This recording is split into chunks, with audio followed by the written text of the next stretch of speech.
E aí, galera, prontos para a aula dessa semana? Nessa semana, a gente não vai ter um conteúdo novo, a gente vai fazer uma revisão dos primeiros conteúdos vistos nesse bimestre. Eu vou dar uma retomada em alguns pontos importantes e fazer alguns exercícios diferentes daqueles que a gente já fez, tá bom? A gente vai começar aqui falando de múltiplos e divisores, tá? É importante a gente entender que múltiplos e divisores são duas coisas que estão extremamente ligadas uma com a outra. Então a gente tem, por exemplo, essa relação aqui. Elas querem dizer, na verdade, a mesma coisa. Você tem, por exemplo, aqui, 10 divididos por 2 é igual a 5. Isso aqui é a mesma coisa que eu falar que 5 vezes 2 é igual a 10. Tá? É importante ter a ideia que se a gente está falando de múltiplo, a gente pode pensar na divisão para encontrar algum valor, ou se a gente está falando de divisibilidade, divisores, a gente pode usar a multiplicação também para entender, porque as coisas estão uma ligadas às outras. Então a gente tem algumas frasezinhas, alguns conceitos importantes que a gente tem que são equivalentes aqui. Por exemplo, se eu falar que 10 é múltiplo de 5, é a mesma coisa que eu falar que 5 é divisor de 10, ou ainda que 10 é divisível por 5. Essas três frases, elas são frases equivalentes, elas têm o mesmo valor lógico. Então, se eu falar a primeira, ou falar a última, ou falar a do meio, ela tem o valor, o significado delas sendo exatamente o mesmo. A mesma coisa acontece aqui. Eu posso falar que 10 é múltiplo de 2. Eu posso falar que 2 é divisor de 10, ou que 10 é divisível por 2. Tá? Todas essas 6 frases, elas são tiradas dessa relação aqui matemática, ou do 10 divididos por 2 igual a 5, ou do 5 vezes 2, ou poderia ser 2 vezes 5, igual a 10, tá bom? Então a gente tem essas relações, é importante entender a ideia aqui de múltiplo, divisor, e a ideia de ser divisível por algum número, tá bom? Então, nesse caso aqui, o 5 dividiu 10, aqui também. Então, apesar da ordem na frase estar ao contrário, o 5 é quem está dividindo, o 10 está sendo dividido pelo 5, tá bom? A gente diz que um número A é divisível por um número B quando o resto da divisão de A por B é 0. Então, vamos ver alguns exemplos para a gente entender a questão de divisibilidade. Tá? Então, se eu pego lá, por exemplo, eu quero saber se 72 é divisível por 5. Tá? Essa pergunta poderia ter sido feita de outra forma. 5 é divisor de 72? Veja, essas duas perguntas significam exatamente a mesma coisa. Poderia ainda perguntar se 72 é múltiplo de 5. São 3 perguntas que aparentemente são diferentes, mas elas no fundo são exatamente a mesma coisa. O jeito de calcular, tudo é igualzinho. O que a gente faria aqui nessa situação? Eu pegaria 72 e vou dividir por 5. Então eu pego lá 5, 7 por 5, 1, sobra 2, baixo 2, vai dar 4, 20, sobrando 2. Então veja o seguinte, o resto dessa conta é 2, que é diferente de 0. Então a resposta para todas essas perguntas é não, pois 72 divididos por 5 é igual a 14, com resto 2. Se o resto fosse 0, a resposta seria sim, pois 72 é alguma coisa vezes 5 daria 72 se fosse o caso. Né? Vamos fazer um exemplo nesse sentido. Se eu perguntasse 5 é divisor de 70, poderia fazer a mesma versão dessas 3 versões. Aqui, pelo espaço, eu só vou colocar uma das perguntas. O que eu faria? 70 divididos por 5 vai dar 1, sobra 2. Opa. Baixa o 0, dá 24. Sobrando 0. Então o resto é 0. 5 é divisor de 70? Sim. Pois 5 vezes 14 é igual a 70. Tá? Então percebam a estrutura de resposta de raciocínio que a gente tem na questão de divisibilidade, que é importante sempre ter em mente. É uma coisa que sempre vai andar com a gente, que a gente tem que entender o porquê e a relação de multiplicidade e de divisibilidade, tá bom? Então aqui vamos falar um pouco sobre os múltiplos de um número natural e os divisores de um número natural. Então, por exemplo, aqui, né, que são múltiplos de um conjunto natural? É um conjunto que é representado normalmente pela letra M maiúscula de um número. Que número é esse? Vamos fazer agora, nesse exemplo, sendo o número 7. Por exemplo, eu quero saber os múltiplos de 7. A ideia é bem simples. Eu pego o 7 e vou multiplicar ele por todos os números naturais, todos mesmos, os infinitos. Eu faço lá 7 vezes 1, que dá 7. Então, opa, esqueci de uma coisa. Começo falando pelo 0. 7 vezes 0, 0. Então, o primeiro múltiplo é o 0. Depois eu faço lá 7 vezes 1, que é o 7. Então, o próximo múltiplo é o 7. 7 vezes 2, 14. Então, o próximo múltiplo é o 14. 7 vezes 3, 21. 21. E a gente pode seguir isso aqui infinitamente, sempre repetindo o 7 e multiplicando por todos os números naturais. Aqui na nossa representação a gente pode colocar reticências para mostrar que não acaba. Então, o conjunto de múltiplos são todos os números que 7 vezes alguma coisa dá a ele, tá? Então, aqui a gente tem a ideia de múltiplos.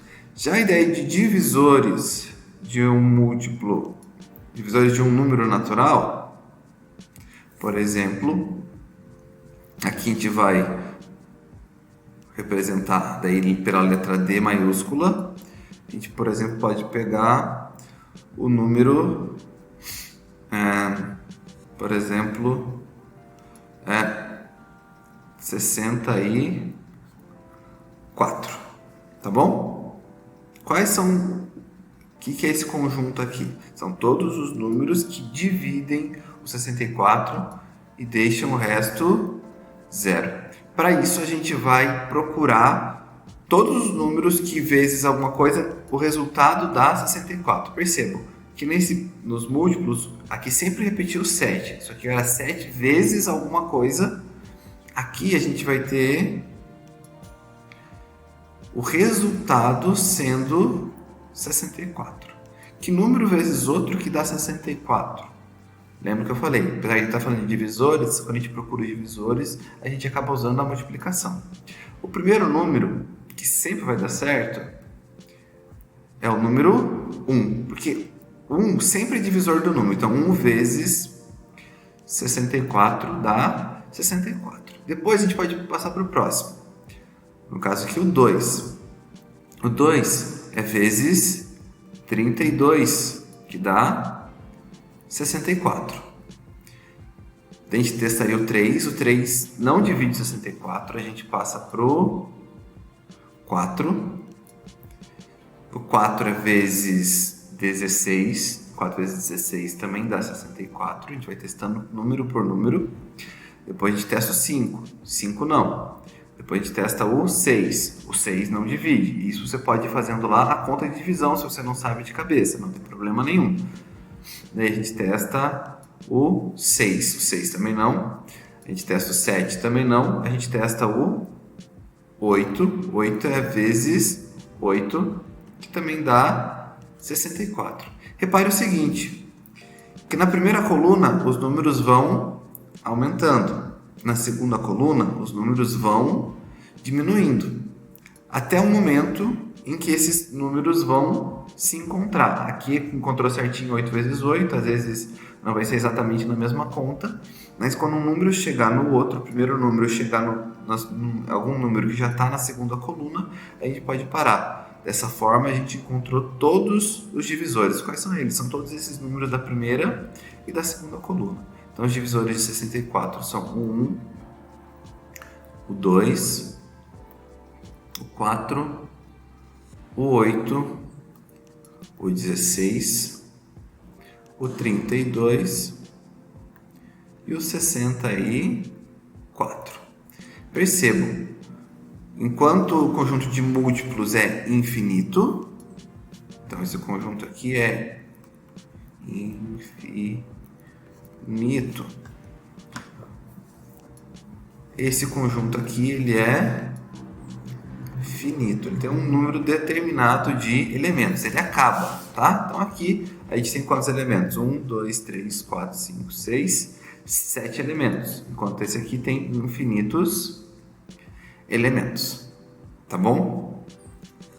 Uma coisa que pode ajudar muito a gente são os critérios de divisibilidade que vocês já aprenderam no ano passado, a gente deu uma revisada.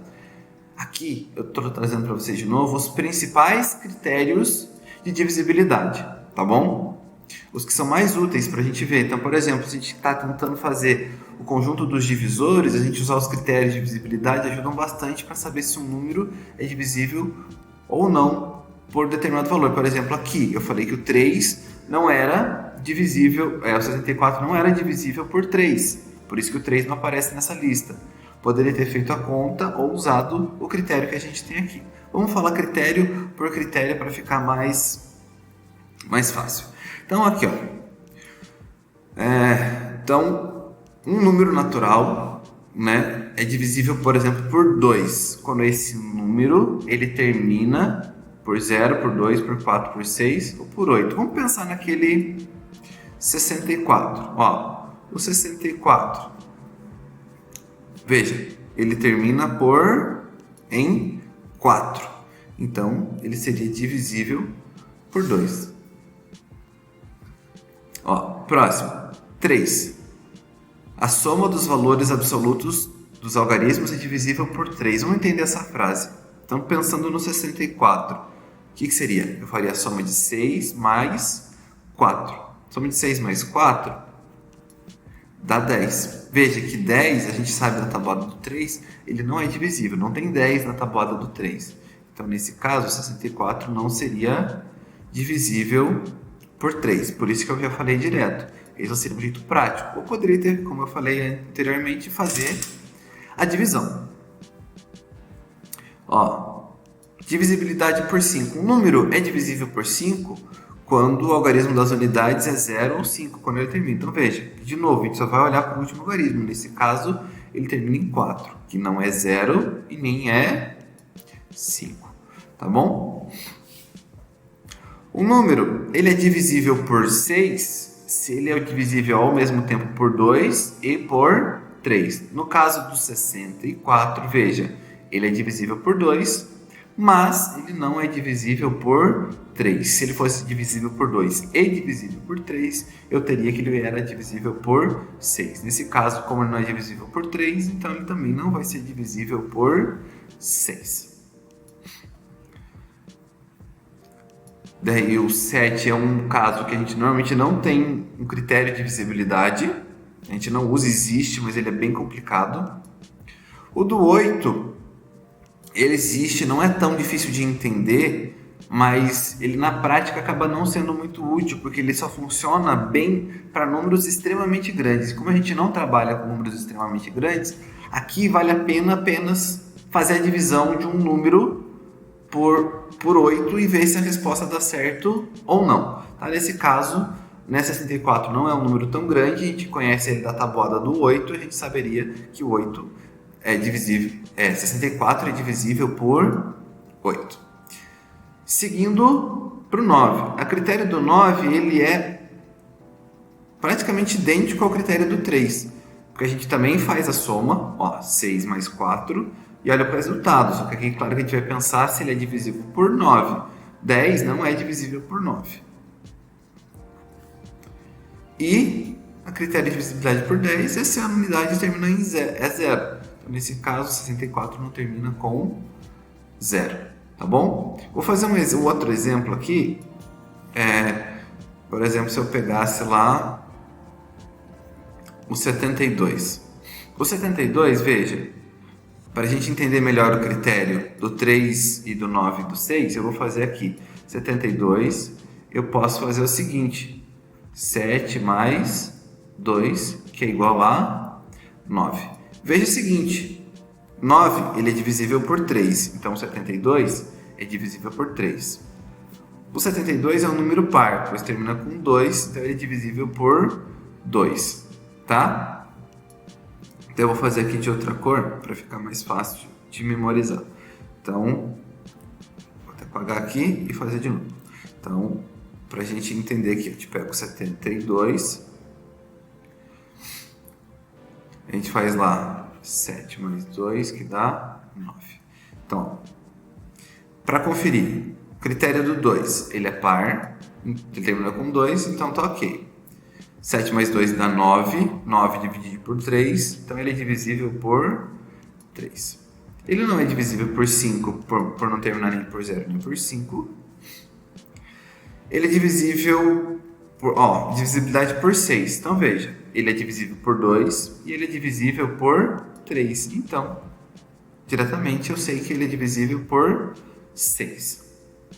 E por 9, veja, a soma 7 mais 2 dá 9. 9 dividido por 9, então ele também é divisível por 9. Veja como fica bem prático. Praticamente eu não faço conta nenhuma, usando só esses raciocínios eu sei, em questão da divisibilidade, se o número é divisível por um desses valores ou não. É claro que para números maiores eu vou usar a divisão mesmo e vou olhar para o resto. Se ele for 0, é divisível. Se o resto não for 0, não é divisível.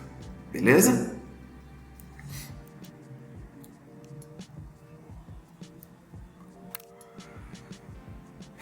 Aqui eu trouxe para vocês um exercício usando as ideias, aqui nesse caso, vamos ver qual ideia é de multiplicidade ou divisibilidade. Um jogo é disputado com 56 cartas, todas distribuídas igualmente entre os participantes, sem haver sobras. Certo dia, esse jogo foi disputado por um número ímpar de pessoas. Indique qual foi, nesse dia, o número de jogadores e o número de cartas que cada um recebeu. Então perceba, as cartas são distribuídas igualmente. Isso aqui dá ideia pra gente de divisão. Distribuir igualmente é a mesma coisa que divisão. E veja, não pode haver sobra. Então, nesse caso, é uma divisão com resto 0. Então, eu tenho que encontrar valores que dividem exatamente as 56 cartas. Então, vamos fazer um esquema de todas as possibilidades para a gente resolver e encontrar a resposta pedida. Então, a gente sabe que o número de pessoas é um número ímpar, tá bom? Mas vamos fazer assim. Então, pessoas,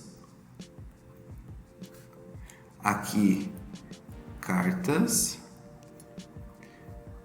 Perceba o seguinte, se eu multiplicar o número de pessoas pelo número de cartas, como são 56 cartas no total, isso aqui tem que dar 56. Quais seriam as possibilidades que a gente tem? Tá? Então, uma pessoa, se fosse um jogo, mas é claro que nesse caso, a gente poderia descartar essa ideia nessa situação problema, porque senão a pessoa estaria jogando sozinho, então e possivelmente não é um jogo de jogar sozinho. Mas aqui eu vou deixar anotado para a gente visualizar bem todas as possibilidades. Se tivesse uma pessoa jogando, ela teria todas as cartas, seriam 56 cartas. Se duas pessoas jogassem, dá para esse jogo dar certinho, porque ó, veja, é um número par, 56, então dá para dividir por 2. Cada pessoa teria então lá 28 cartas. Opa.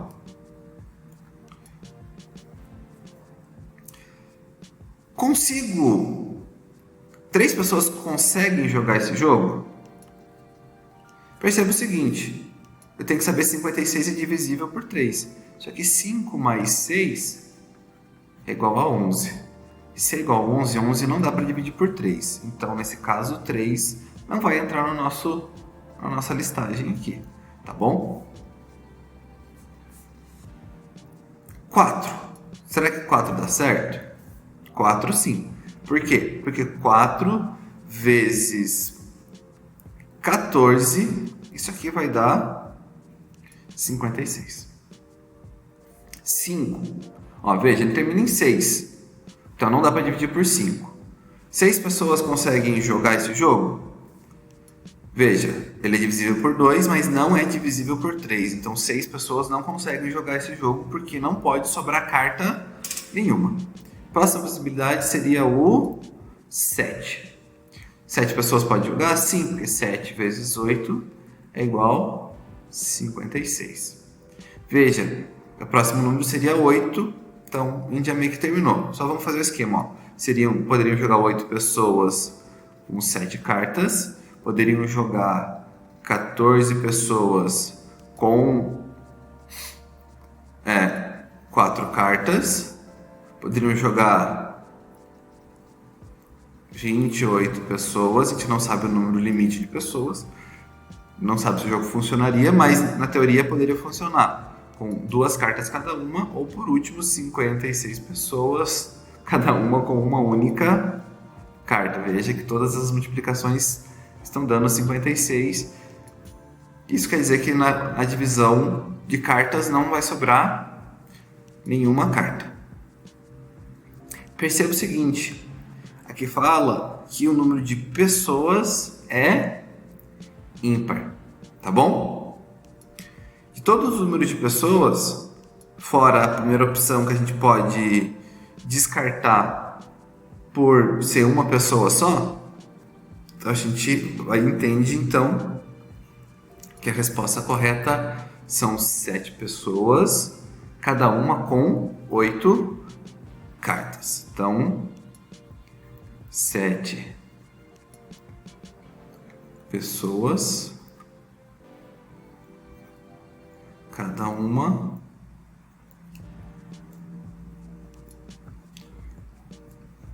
com 8 cartas. Essa é a resposta do nosso problema. Veja que a gente usou critério de divisibilidade, a gente usou a ideia de divisores de 56. Aqui, fazendo essa listagem que a gente fez, a gente descobriu que os divisores de 56, é claro que não precisava escrever dessa forma, mas a gente pensou nisso, são o 1, o 2, o 4, o 7, o 8, o 14, o 28 e o 56. Esses são os divisores de 56. Então, nesse caso, para dividir as cartas igualmente, com um número ímpar de pessoas, ou seria uma, que a gente acaba descartando pelo enunciado, ou seriam 7 pessoas. Foi a resposta que a gente acabou ficando aqui. Tá bom? Vamos continuar aqui. Vamos relembrar um pouco do conceito de números primos. Números primos são aqueles números primos são quando só possuem 2 divisores, tá? Todo número que só tem 2 divisores, exatamente 2, nesse caso é 1 e ele mesmo, a gente chama esse número de número primo. Vamos lembrar quais são os números primos, pelo menos os primeiros, para a gente, que assim, são importantes da gente memorizar. Ó, o 0 não é primo, nem o 1, tá? O primeiro número primo é o 2. Depois a gente tem o 3. Depois a gente tem o 5. Daí a gente tem o 7. Depois a gente tem o 11. Daí a gente tem o 13. Daí a gente tem o 17. O 19. E se você... isso aqui continua infinitamente, tá bom? Se você souber esses, já é muito bom. Se você souber mais que isso, melhor ainda. Mas, assim, eu indico para vocês saberem decor quais números primos, pelo menos até o 13. Se você souber aqui o 17, 19, por exemplo, a gente teria lá, o próximo seria o 23. É muito bom, mas não é obrigatório. Pelo menos até o 13. Mas como que eu sei que esses são os primos e os outros não? Então, se for usar os critérios de divisibilidade ou tentando fazer as divisões, você vai perceber que cada um desses tem apenas 2 divisores. Os outros, não. Perceba. Por quê? Por exemplo, todos os outros números pares. A gente tem o 2, daí o 4, o 6, o 8, o 10, o 12, o 14 e assim por diante. Não vão ser números primos porque todos esses números são divisíveis por 2. Então, ele teria um terceiro divisor, o 1, o 2, ele mesmo e possivelmente outros divisores também. Então, o que resta pra gente? Somente números primos, mas os números ímpares. Mas será que todos os números ímpares são primos também?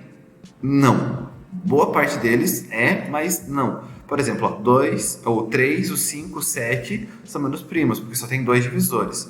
O próximo número ímpar seria o 9.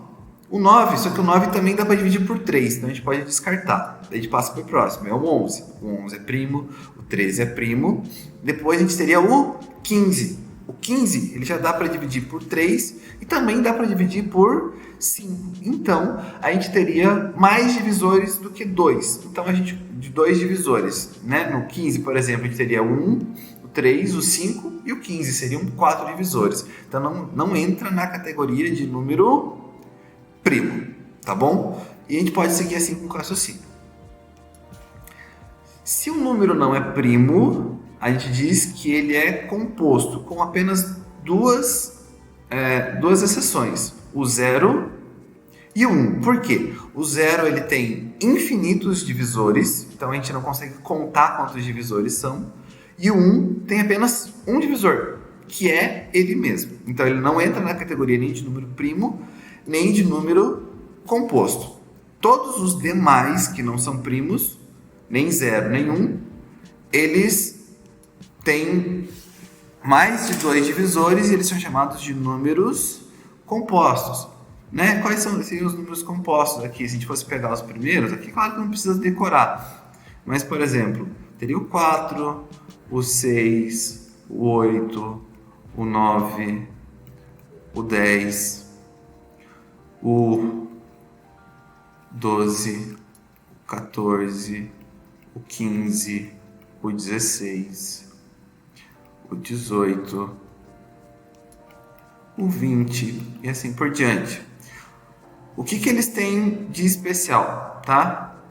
Eles podem ser decompostos, por isso que eles são chamados de números compostos, porque existe uma decomposição. Que decomposição? Em fatores primos. Todos esses números que eu listei aqui, de alguma forma eu consigo escrever uma multiplicação, por isso que a gente usa a palavra fator. Fator são os números que são multiplicados, e essa multiplicação só tem fatores que são números primos. Por exemplo, se a gente pegar o 4, ele pode ser escrito como 2 vezes 2. Aqui só tem número primo. Se a gente pegar, por exemplo, o 9, eu não vou fazer de todos ali, A gente tem lá 3 vezes 3. Por exemplo, se eu pegar o 15 ele pode ser escrito como 3 vezes 5. Se a gente sabe da tabuada e o número não for muito grande, a gente consegue escrever. Por exemplo, se eu pegar o número, por exemplo, aqui o número 24. O 24, né, a decomposição em fatores primos dele, então, se eu pensar, que número que eu multiplico que dá 24? Eu teria lá de opção o 1 vezes 24, se eu pegar só 22, eu teria 2 vezes 12, eu teria, por exemplo, 3 vezes 8. E veja que nenhuma dessas multiplicações aqui, eu tenho somente valores primos, tá? Mas eu vou descartar essa por ser 1 vezes 24 e vou mostrar para vocês um jeito de pensar. Se eu pegar o 2 vezes 12, veja, o 2 já é primo, então eu deixo aqui. O 12 é a mesma coisa que 3 vezes 4. Veja, 3 é primo, beleza. Só que o 4 não é. Então eu poderia escrever como 2 vezes 3 e o 4 é a mesma coisa que 2 vezes 2. Então, aqui eu teria uma decomposição em fatores primos. A mesma coisa, se eu pegasse, por exemplo, 3 vezes 8, né? Esse 3 ele é primo, o 8 é a mesma coisa que 2 vezes 4, 4 é a mesma coisa que 2 vezes 2. Então perceba, fora a ordem que apareceu, a decomposição é exatamente a mesma. Eu teria que 24 é 2 vezes 2 vezes 2 vezes 3, tá? Então que veja, esse método que eu usei, que eu estou apagando aqui, ele não é o melhor método porque eu teria que ficar abrindo, ficaria bem grande, tá? Como que eu faria, por exemplo, a decomposição em fatores primos, que é uma técnica que vocês têm que saber. Eu pego um número, vou fazer aqui do 24 novamente, passo esse traço aqui do lado e vou dividindo, então, o 24 somente por números primos. Então, se eu pegar o 24, usando o critério de divisibilidade, eu sei que ele é divisível por 2. Então, 24 por 2 dá 12. Coloco o resultado da divisão aqui. Agora, eu pego esse resultado e vou dividir por um número primo. Como eu ainda posso dividir por 2, eu continuo dividindo. 12 por 2 dá 6. 6 dá para dividir por 2 ainda, que dá 3. 3 divididos por 2 não dá. Eu testo para o próximo primo é 3, o próprio 3. E aqui o resultado vai dar 1. Quando a gente chegar no 1, a gente pode parar. E veja que essa sequência de números aqui é exatamente os valores que aparecem aqui na decomposição que a gente tinha feito pelo outro método. Esse aqui é um método bem mais prático de fazer. Só que veja, fica uma multiplicação aqui de 4 termos, de 4 fatores. Então, um jeito mais resumido de escrever, então, por exemplo, aqui eu tenho 2, 2, 2, aparecem 3 fatores 2. Então, a gente pode escrever essa multiplicação de 2 vezes 2 vezes 2 como 2 ao cubo. 2 elevado a 3 e faço o resultado vezes 3. Isso aqui é o que a gente chama de fatoração, decomposição em fatores primos ou simplesmente fatoração, tá bom? Essa técnica é importante porque a gente usa ela em diversos momentos na matemática, então é importante você saber como resolver, fazer uma fatoração de um número ou a decomposição em fatores primos, tá bom? Agora vamos falar de mínimo múltiplo comum, ou simplesmente, de um jeito mais fácil aqui, a gente pode trocar a palavra mínimo por menor.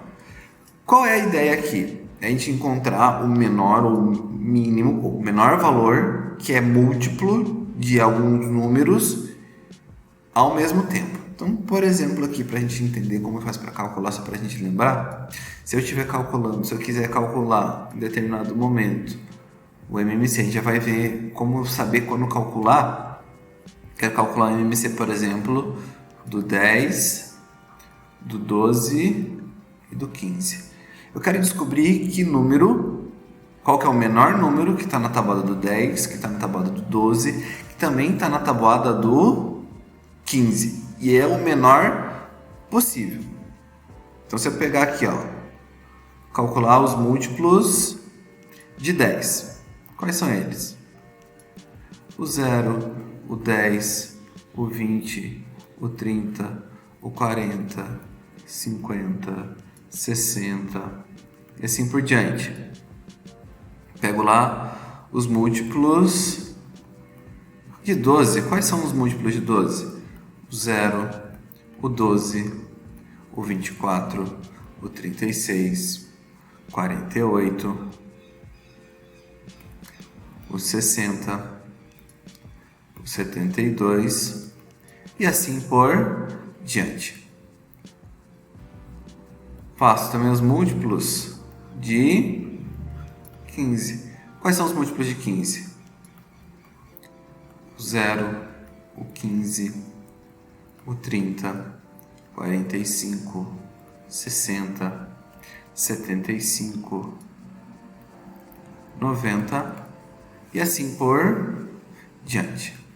Se eu quero encontrar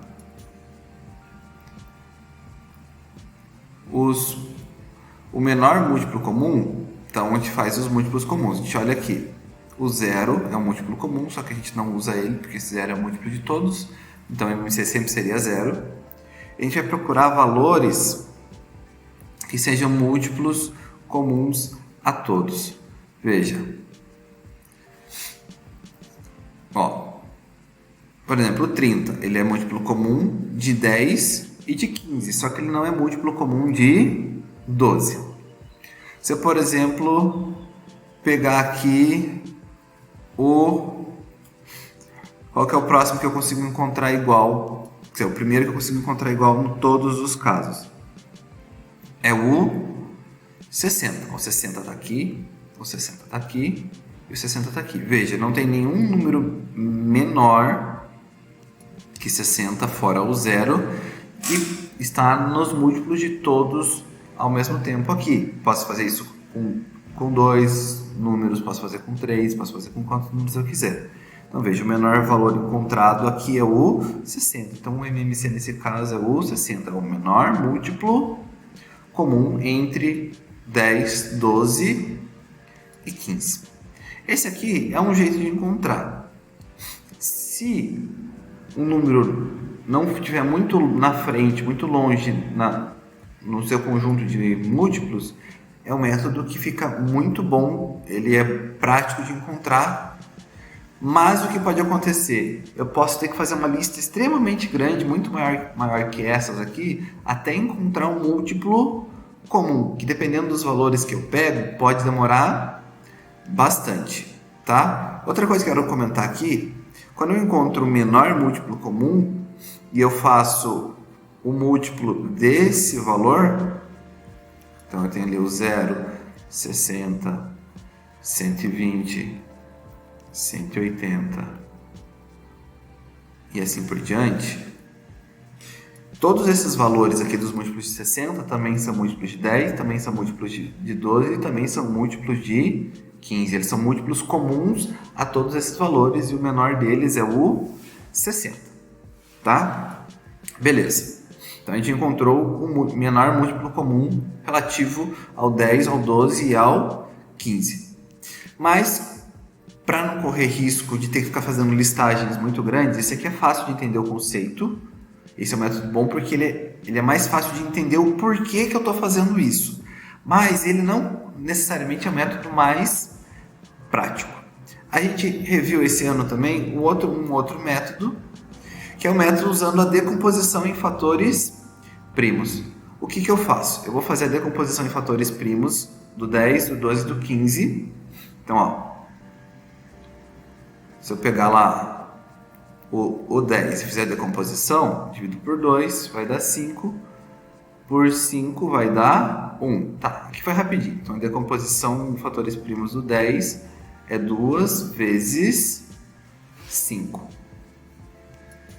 Se eu pegar aqui, por exemplo, o 12, fazer a decomposição do 12. Vai dar por 2 vai dar 6, por 2 vai dar 3, por 3 vai dar 1. Então eu tenho que o 12 é a mesma coisa que 2 ao quadrado vezes 3.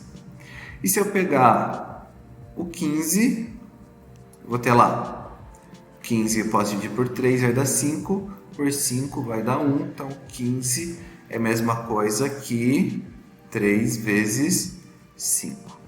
Repare o seguinte, aqui a gente vai ter o seguinte, deixa eu trocar de cor. A gente tem, para fazer o MMC aqui, a gente vai olhar os expoentes de cada valor. Aqui, ó, quando não tem nada aqui, a gente tem 1, aqui a gente tem o 2 e aqui a gente tem 1. Aqui a gente tem o fator primo, aqui ó, o expoente 1, aqui no 5 expoente 1, e no 3 a gente tem expoente 1 também.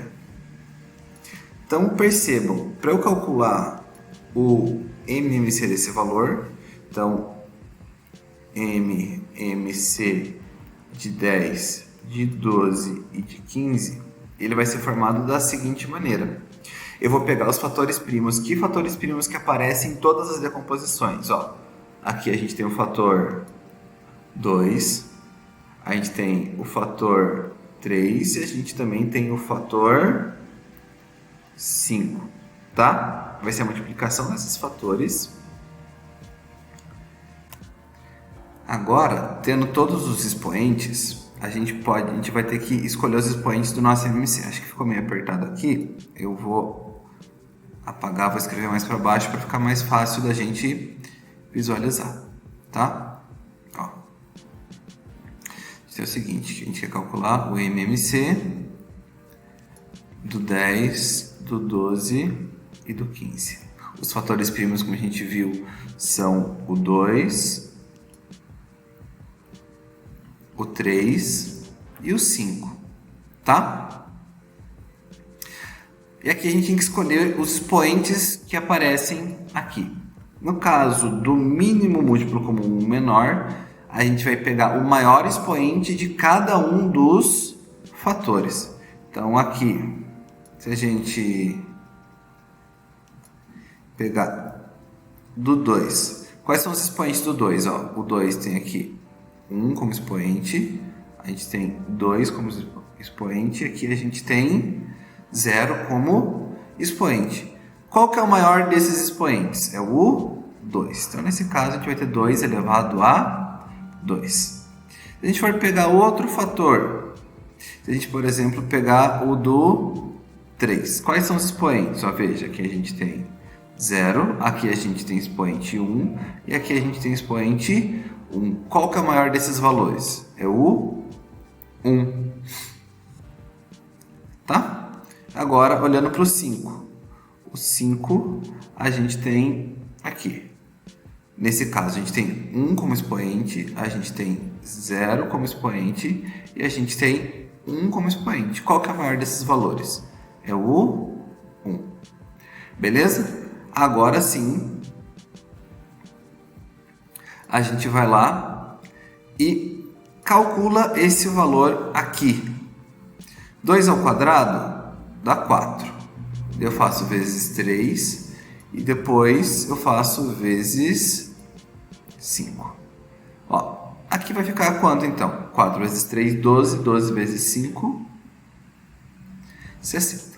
Tá? Aqui são 2 métodos que a gente estudou nesse bimestre. Se você sabe fazer de uma outra maneira, não tem problema, existem outros caminhos.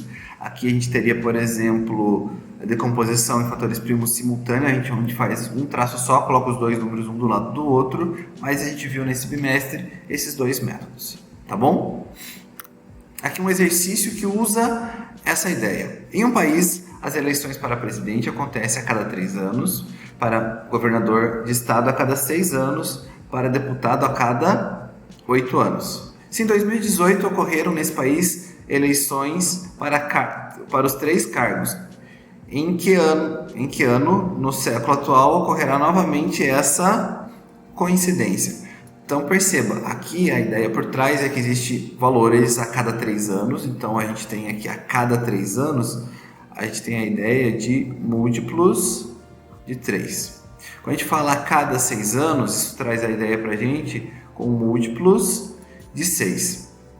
E a cada 8 anos a gente vai ter múltiplos de 8. Então, calculando esses 3 múltiplos aqui, a gente teria o seguinte: 0, 3, 6, 9, 12. Então isso significa que daqui 0 anos, se tivesse em 2018, aconteceria uma eleição. Quer dizer que nesse ano acontece uma eleição.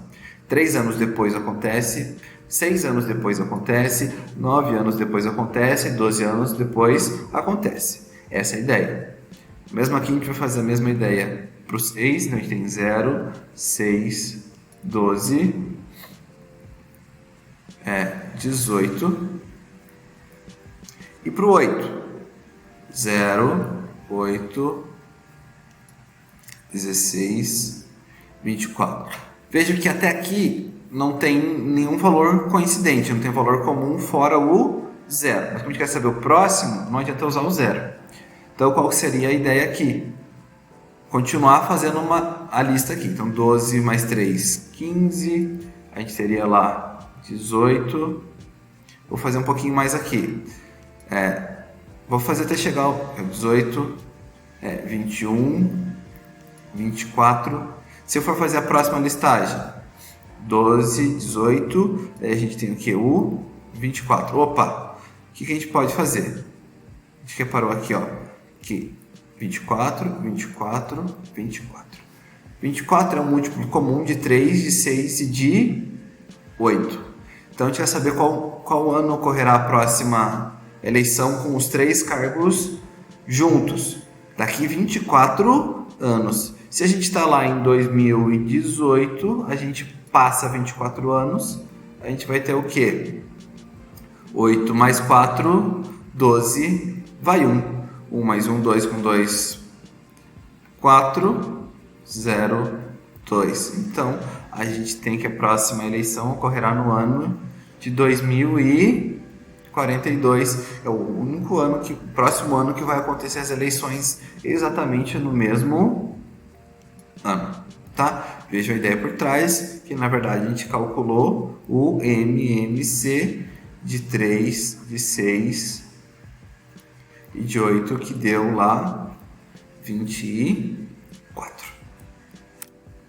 Aqui a gente traz outra ideia, que é a ideia do máximo divisor comum, tá? Aqui eu vou dar um exemplo para a gente entender máximo ou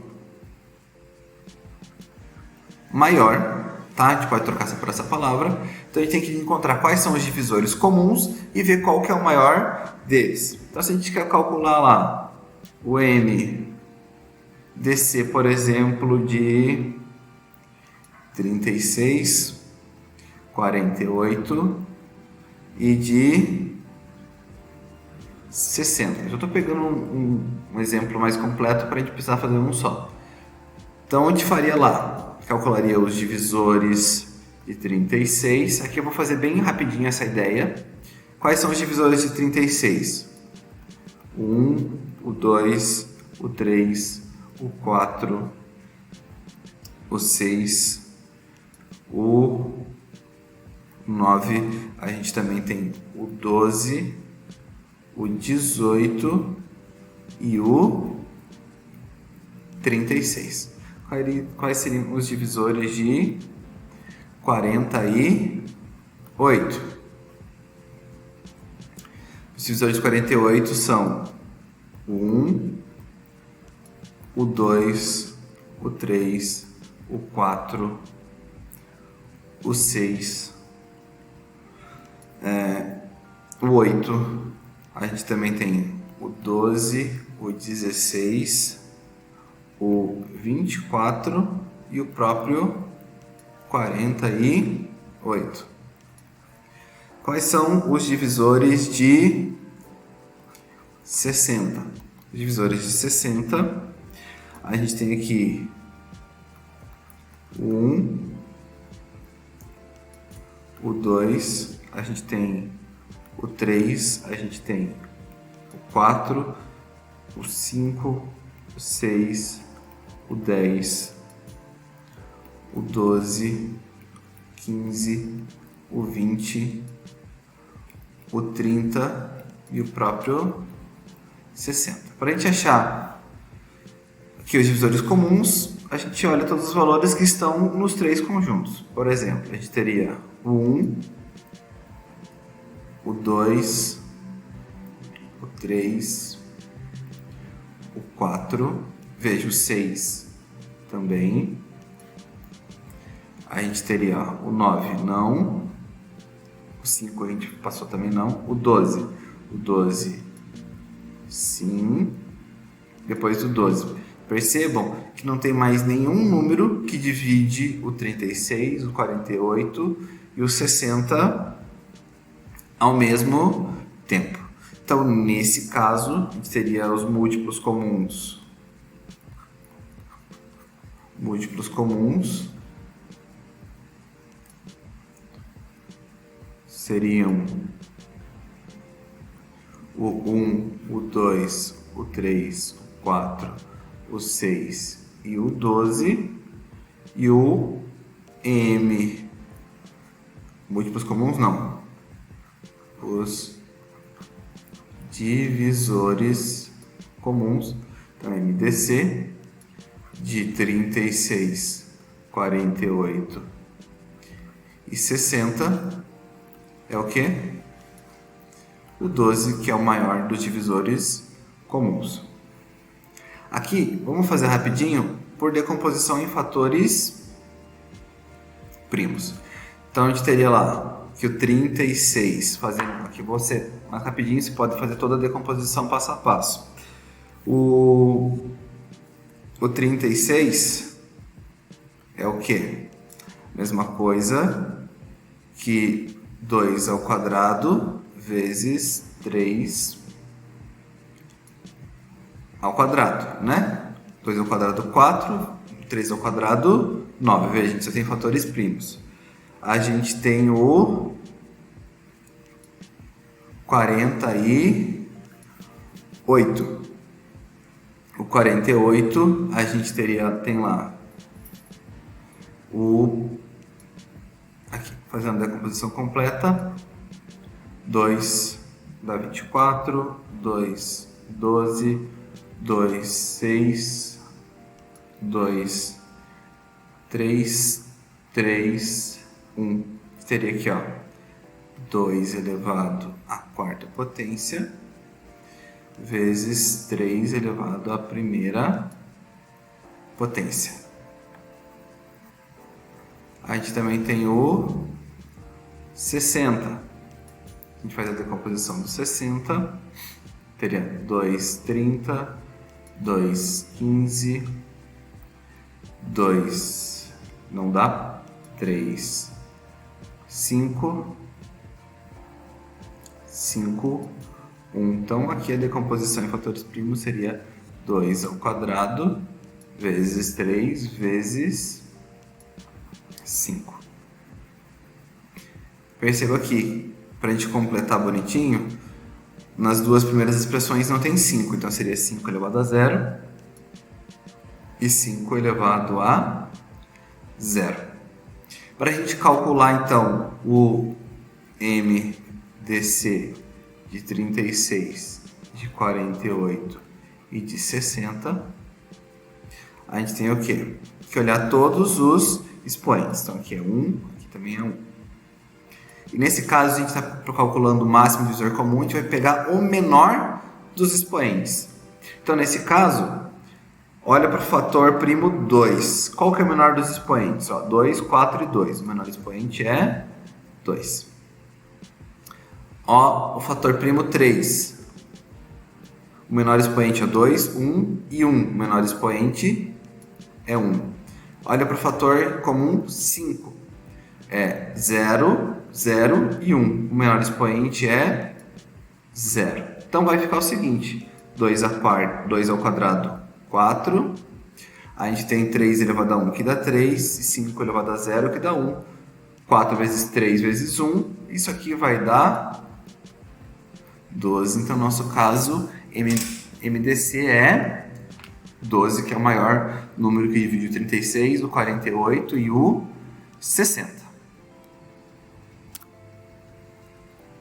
Um exercício para a gente ver aqui. Uma abelha rainha dividiu as abelhas da sua colmeia dos seguintes grupos para exploração ambiental. Um composto de 288 batedoras, o outro de 360 engenheiras. Sendo você a abelha rainha, sabendo que cada grupo deve ser dividido em equipes constituídas com de um mesmo e maior número de abelhas possível. Então, você redistribuiria as abelhas em... Então, veja que eu tenho que dividir esses grupos com valores iguais e que esse número seja o maior possível. Então, aqui, a gente tem que dividir no maior número possível. Então, a gente tem que calcular, na verdade, o MDC do quê? De 288 e também de 360.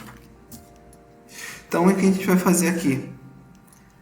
Olhar, a gente vai fazer o MDC. Então, a gente pega lá 288, divide aqui por 2, vai dar o quê? 144. Divide por 2, dá 72. Divide por 2, vai dar o quê? 36, que divide por 2, que vai dar o quê? 18, que divide por 2, que vai dar 9, que divide por 3, vai dar 3, por 3 vai dar 1.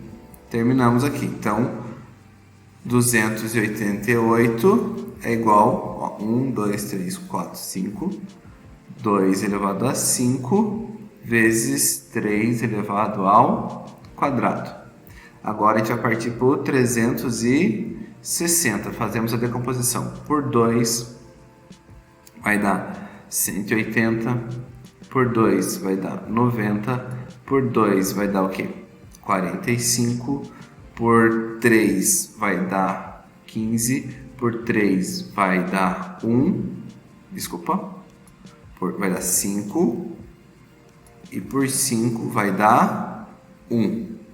Então, a gente vai ter o seguinte, que 360 é a mesma coisa que 2 ao cubo, veja aqui, vezes 3 ao quadrado, vezes 5. Só que a gente precisa ter fatores aqui. Então, para completar, a gente põe aqui é 5 elevado a 0 e aqui é 5 elevado a 1. Para calcular o MDC, eu vou pegar o fator 2. Qual que é o menor expoente? O menor expoente é o 3. Ó, 3, os dois expoentes são iguais, então fica ao quadrado. 5 fica 5 elevado a 0. Isso aqui, na verdade, vai dar o quê? 2 ao cubo vai dar 8. 3 ao quadrado vai dar 9. 5 elevado a 0 vai dar 1. Então, 9 vezes 8 vezes 1, isso aqui vai dar 72. Então, o maior número que divide aqui é o 72. Então, veja que eu vou dividir os grupos em abelhas, em grupos de 72 abelhas. Esse é o maior número possível. Então, com 72 abelhas, a gente tem aqui letra B. Só por curiosidade aqui, né, seriam o quê? Se eu pegasse o 288, eu posso dividir por 72 abelhas, eu teria o que? Um total de 4 grupos. Se eu pegar o 360 e dividir por 72, eu teria ali 5. Então, 4 grupos. Eu teria aqui 5 grupos. Um total de 9 grupos, que é o que eu realmente bati aqui. São 9 grupos de 72 abelhas.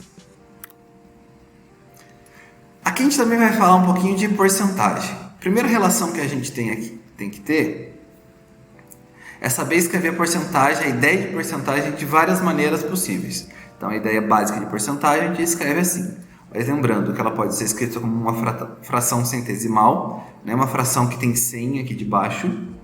Se eu simplificar essa fração, eu encontro uma fração irredutível, né? E todos esses valores também eu posso escrever na forma de um número decimal, né? 65 centésimos, mesma coisa que 65 centésimos na forma decimal. E é importante que a gente saiba escrever de um tipo para o outro. Então, se eu, por exemplo, se eu desse para vocês lá um número na forma decimal, se eu, por exemplo, pegasse aqui 0,2, como que eu faria para escrever esse valor em porcentagem ou na forma de fração? Então, a forma de fração ela sempre vai ser um valor auxiliar para a gente escrever de um caso para o outro. Então, se eu tenho na forma decimal, o que eu faço? Eu vou escrever 2 décimos, então na forma de fração, a gente vai escrever do jeito que a gente lê. 2 décimos, 2 décimos. Para a gente passar para porcentagem, a gente tem que escrever uma fração que tenha denominador 100, na forma 100, a fração centesimal. Para escrever aqui, a gente pode, por exemplo, multiplicar aqui por 10 e multiplicar aqui por 10. Então, eu ficaria lá um 20 centésimos, que é a mesma coisa que 20%, tá? Então, aqui, eu poderia escrever aqui se eu tivesse 0,15, por exemplo. Veja, quando eu leio essa fração, ela já é uma fração, um nome centesimal. São os 15 centésimos. Então, veja que a fração na forma centesimal já sai direto. Se eu for encontrar a fração irredutível, eu só tenho que simplificar essa fração. Nesse caso, eu posso simplificar por 5. E por 5 aqui eu vou encontrar 3 vinteavos. Ou olhando aqui dessa fração 15 centésimos, eu poderia escrever já direto 15%, tá bom? Se eu desse para vocês, por exemplo, uma fração já na forma irredutível, se eu, por exemplo, pegasse aqui a fração 2/5, que número decimal e que porcentagem ele representa? Uma maneira de se pensar, quando é possível, quando o número de baixo for fácil de transformar ele em 100, a gente pode passar pela fração centesimal. Então, eu sei que 5 vezes 20 dá 100.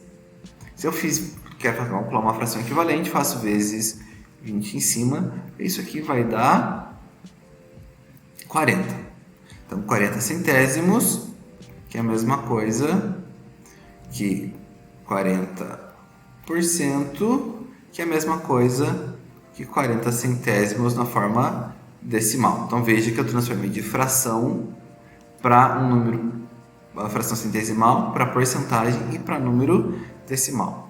Mas tem alguns casos, por exemplo, se eu pegasse aqui 2 sétimos, não existe um número vezes 7 e que eu consigo multiplicar e que vai dar 100. Então, para eu conseguir, eu não vou conseguir transformar isso aqui numa fração centesimal. Então, a gente pode fazer o seguinte, a gente vai fazer a divisão de 2 por 7. 2 vezes por 7 não dá, eu ponho aqui 0, aqui vai dar 20. 20 por 7 vai dar 2. Vai vir aqui 14, sobrando 6. Como já pus vírgula, posso colocar um 0 aqui. 7 vai dar vezes 8. 8 vezes 7, 56, sobrando 4. E esse número continuaria. Eu teria aqui infinitas casas decimais. Então, a gente teria, na verdade, aqui não uma igualdade, sim uma aproximação de 0,28. Né? Isso aqui seria, então, 28%. Eu não teria uma fração centesimal para fazer essa transformação aqui, tá?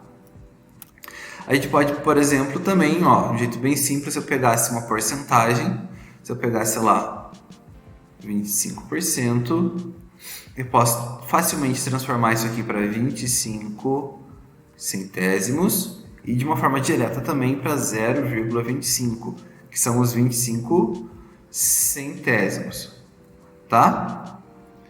A única coisa que eu teria que pensar é como que eu faço para transformar numa fração irredutível. Só que se eu pegasse lá 25 centésimos na forma de fração, basta que eu simplifique. Se eu dividir aqui por 5 e dividir aqui por 5, 25 por 5 dá 5. 100 por 5 dá 20. Opa, eu consigo dividir de novo por 5, dividir por 5. Vou fazendo isso até não dar mais. Nesse caso vai ficar 1/4. Então a gente teria todas as formas aqui também, transformando de porcentagem para fração na forma centesimal, fração irredutível e também número decimal, tá bom? Vamos fazer alguns exercícios aqui. Numere a segunda coluna de acordo com o significado das taxas percentuais da primeira coluna. Então aqui a gente tem que entender, são conceitos importantes que a gente tem que entender. Por exemplo, o que a gente tem que entender? Que 100% representa o todo. Então, ó, 100% é o todo. Então aqui o todo está no 2. Essa é a ideia mais importante. Por exemplo, se eu venho para o 200, o 200 é o dobro de 100. Então 200% representam o dobro. Então aqui a gente vem para o número 1. Veja, 50 é a metade de 100. Então, em relação ao todo, 50% representa metade. Seguindo aqui, 33,3%. Calma, vamos deixar isso aqui para depois, a gente já vai entender muito bem. 25% é metade de 50, que é metade de 100. Metade da metade. Então, na verdade, isso aqui representa a quarta parte. Então, 25% representa a quarta parte. A gente acabou de fazer aqui no anterior, 25% representa um quarto. Então, representa a quarta parte. 20. Da onde que eu consigo entender o 20? Se eu pegar o 100 e dividir por 5, isso aqui vai dar 20. Então, 20% representa a... Cadê? Quinta parte aqui, 6. O 7 é 10%, 100 divididos por 10 que dá 10. Então, a décima parte aqui. E só sobrou facilmente aqui, terça parte. Mas como assim?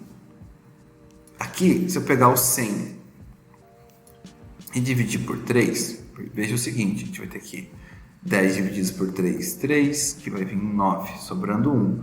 Baixa o 10, que vai dar 3, que vai dar 9, sobrando 1. Vou continuar, ponho as vírgulas, posso acrescentar o 0, vai dar 3, 9. Esses são aqueles casos em que dá uma dízima periódica, porque isso aqui na verdade é um número que tem infinitas casas decimais. Então aqui, a quarta parte, a terça parte, que é o 33,3%, na verdade é uma aproximação, o que responde a nossa pergunta aqui de baixo. Uma das taxas da primeira coluna é um valor aproximado. Qual é ela? É o de 33,3%, na verdade, por cento, que seria, na verdade, 33,3333333, e assim por diante. Quarto exercício. Uma loja tem 5 setores: vestuários, calçados, brinquedos, utilizados, cama e mesa. Em determinado dia, a loja vendeu um total de R$ 1.500, tá? O gráfico de setores a seguir mostra um total, desse total, os percentuais de venda de cada setor. Indique as vendas em reais de cada setor da loja nesse dia. Então, veja aqui, ó, o vestuário, ele vendeu o quê? 30%. 30% de quanto? De 1.500.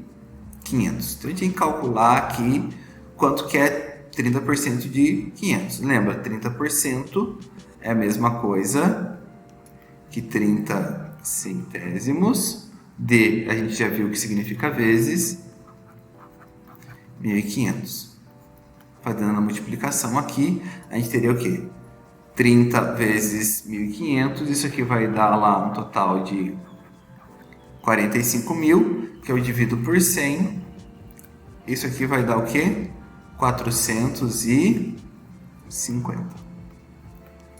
Então, vestuário tem um acúmulo lá de vendas de R$450. Já se eu pegar os calçados, até aqui, os calçados, eles representam o quê? 25% de 1.500. 25% é a mesma coisa que 25 centésimos, ou a gente já viu nos exercícios anteriores ali que 25% é a mesma coisa que 1/4. A gente pode usar a fração irredutível aqui. Então, 1/4 de vezes, o D vira vezes 1.500, que é a mesma coisa que 1.500 divididos por 4. E a gente vai ter o seguinte, ó, 1.500 por 4, pega aqui, ó, 3, vai dar 12, sobrando 3. Baixa o 0, 30, aqui vai dar 7, 28, sobrando 2. Aqui 20 vai dar 5, sobrando 0. Então a gente teria um total aqui de R$375.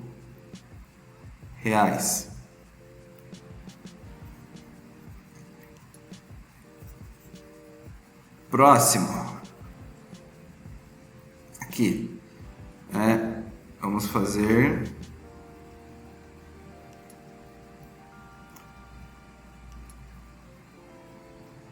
aqui. Brinquedos. Brinquedos é 20% de 1.500. Usando aquelas técnicas que a gente acabou de rever, 20% é a mesma coisa que 0,2, ou 0,20 vezes 1.500. Tá? Aqui eu estou usando 3 técnicas diferentes para calcular a porcentagem. Uma usando a fração centesimal, uma usando a fração irredutível, e a última aqui que eu estou, por enquanto, eu estou usando o número decimal. Vai só multiplicar 0,2 vezes 15, vezes 1.500. 0,2 vezes 1.500, veja lá quanto que daria. 0 vezes 2, 0, 0, aqui vai dar 10, aqui vai dar 1, 2 vezes 1, 2, mais 1, 3, uma casa decimal, deu 300, então essa multiplicação aqui dá 300, então o Brinquedos vendeu R$300.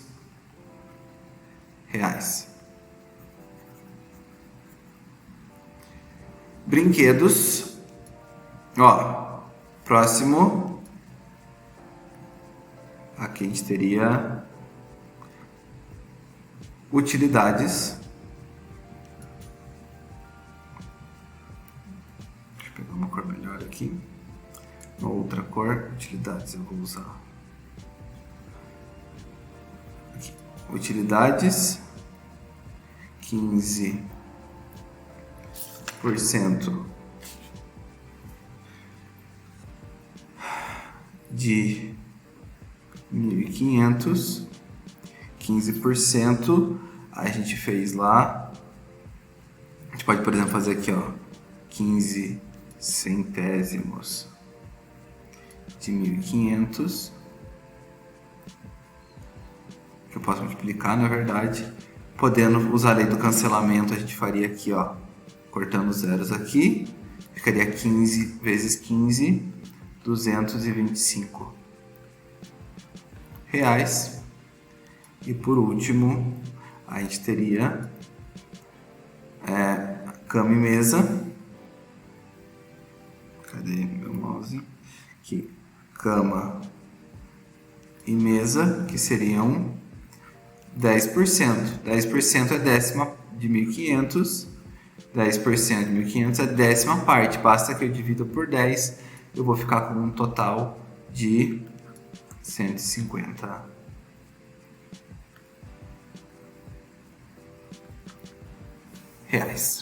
Beleza? Aqui a gente calculou rapidamente com várias ideias diferentes. Tá usando fração centesimal, fração irredutível, número decimal e também usando a ideia que a gente usou no exercício 1, entendendo quanto que é a cada parte. Aqui de 10%, basta que eu divida por 10. Se ela fosse a quarta parte, basta que eu divido por 4. Metade divido por 2. Próximo exercício. Numa empresa, 63 funcionários têm um curso superior completos. Eles correspondem a 15% do total de funcionários. Quantos funcionários essa empresa tem? Percebam que nesse exercício eu estou procurando o total de funcionários. Tá? Então aqui, se eu sei que 15% de um número que eu não conheço é igual a 63. Lembrando dos cálculos que a gente fez, né, a gente pode transformar esse 15% em, por exemplo, 0,15. O D eu transformo numa multiplicação e um número que eu desconheço. Isso aqui vai dar 63, tá? Então, ó, um número vezes 0,15 que dá 63. Basta que eu faça 63 divididos por 0,15. Isso aqui vai dar 420. Então, nossa empresa tem um total de 420 funcionários. Beleza? Continuando. No Campeonato Brasileiro de Futebol, cada equipe disputa 38 partidas, conquistando 3 pontos por vitória, 1 ponto por empate e 0 pontos por derrota. A porcentagem de aproveitamento de uma equipe na competição é a porcentagem dos pontos que ela atinge em relação ao total de pontos possíveis. No campeonato de 2018, o Palmeiras foi campeão com 23 vitórias, 11 empates e 4 derrotas. Então, vitórias foram 23, empates foram 11 e derrotas foram 4. Veja que o total de jogos, a gente teria o quê? 23 mais 11, 34, mais 4, 38 jogos no total. Isso é uma parte que a gente precisa. Nesses jogos no total, quantos pontos a gente poderia alcançar? O máximo que ele poderia alcançar seria se ele vencesse todas as partidas, que é a mesma coisa que eu calculasse 38 vezes 3. 38 vezes 3, isso aqui vai dar 114. Mas quantos pontos o Palmeiras conquistou? Aqui, nas vitórias, é 23 vezes 3, que dá o quê? 69. Empates, ele ganha 1 ponto para cada empate. Então, 11 vezes 1, que dá 11. E na derrota, para cada derrota, ele ganha 0 pontos. Então, é claro que ele acrescentou 0 pontos. Tá? Esse aqui é o total possível. Mas qual que é o total que o Palmeiras ganhou nesse campeonato? Somando aqui, isso aqui vai dar 80. Tá bom? Então, para calcular a porcentagem, eu teria uma fração equivalente, que seria 80 pontos, que foi o número de pontos que ele conquistou, dividido pelo total possível. Ó, perceba, a porcentagem do aproveitamento de uma equipe na competição é a porcentagem dos pontos que ela atinge em relação ao total de pontos possíveis. Então, esse aqui são os pontos possíveis. Aqui são os pontos marcados. Fazendo essa divisão, a gente tem que transformar isso aqui numa porcentagem. Qual que é o jeito mais fácil de fazer isso? Se eu fizer a divisão de 80 por 114, você vai encontrar um número aqui aproximado de 0,7017 e continua, tá?